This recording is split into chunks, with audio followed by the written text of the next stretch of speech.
My name is Jeff Morgan. I'm from Dallas, Texas, and I want to address the issue of suicide and divorce, something that people don't talk about too much. This comes from the website divorceinfo.com, suicide and divorce. I've got bad news for you about suicide. The fact that you're divorced or thinking about divorce places you at greater risk for suicide. This website goes on and quotes two different studies. One recent study by the National Institute for Healthcare Research in Rockville, Maryland, indicates that divorced people are 3 times as likely to commit suicide as people who are married. 3 times as likely. The Institute says that divorce now ranks as the number 1 factor linked with suicide rates in major U.S. cities, ranking above all other physical, financial, and psychological factors. A study out of Europe also confirms this. A study of 13 European countries by the Regional European Office of the World Health Organization found that divorce was the only factor linked with suicide in every one of the 13 countries. The only factor linked with suicide in 13 different countries was divorce. The study showed that factors like poverty, unemployment, and disability were associated with divorce in some of the countries, but the disruption of the family was the only factor linked with divorce in all 13 countries. In Texas in 2019, we will again be attempting to repeal what I refer to as unilateral no-fault divorce. Unilateral no-fault divorce is when one person says, I want a divorce, and the other person cannot do anything to stop it. 2 people, by mutual agreement, marry each other.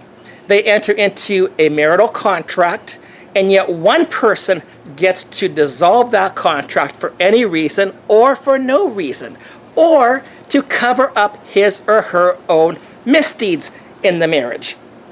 I have spoken with people who've called me when they were thinking about ending their own lives. In every single instance, it had to do with the breakdown of the family and divorce. In Texas, we talk about suicide prevention. I believe we even have a suicide prevention hotline. It seems a bit hypocritical to me that we have these suicide hotlines, but we don't address what is considered the only factor in 13 European countries and the number 1 factor in America, in the major cities of America, which is divorce. That we don't look at the breakdown of the family as being the number 1 issue that contributes to suicide. This article mentioned that statistically, women are more likely to attempt suicide, but men are more likely to succeed. And it tells different age groups and demographics among which suicide is more likely. One of the demographics is young people. And I will also say that this is another area in which divorce causes suicide.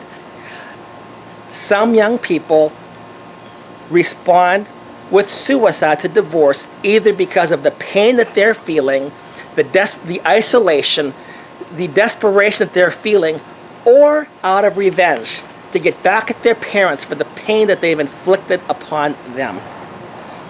There's another study that came out regarding the divorce and the psychological damage done to fathers. This article continues on by saying 10 divorced men commit suicide each day. 10 divorced men commit suicide each day, a rate at least 3 times higher than that of divorced women. Divorced men drink and smoke more often, they engage in riskier sex, they are more likely to avoid doctor visits and die of preventable and treatable diseases. Divorce effects on men's psychological and physical health can be summed up in a word: bad. If the man in question is a father, a better word would be horrible. Whether it's a father or a mother, when they are deprived of their family, of their children, this is what often happens. This study goes on further to say if you are a man filing for divorce, you might want to think twice about this. Because not only does divorce have extremely negative effects on your children, but marriage is broadly looked upon as protective for fathers. Married men are healthier than their single and divorced counterparts by far. It goes on further and says men who are not married account for 62% of all male suicides. This is according to the Centers for Disease Control and Prevention.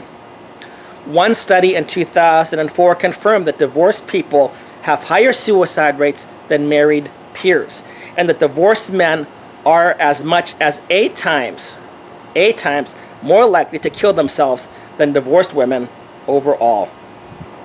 For those people that talk about how we need to address suicide and reduce the suicide rate, and yet you are not for the repeal of unilateral or forced divorce, whether it be a man against a woman against a man, you are hypocrites if you are not for the repeal of unilateral forced divorce in Texas.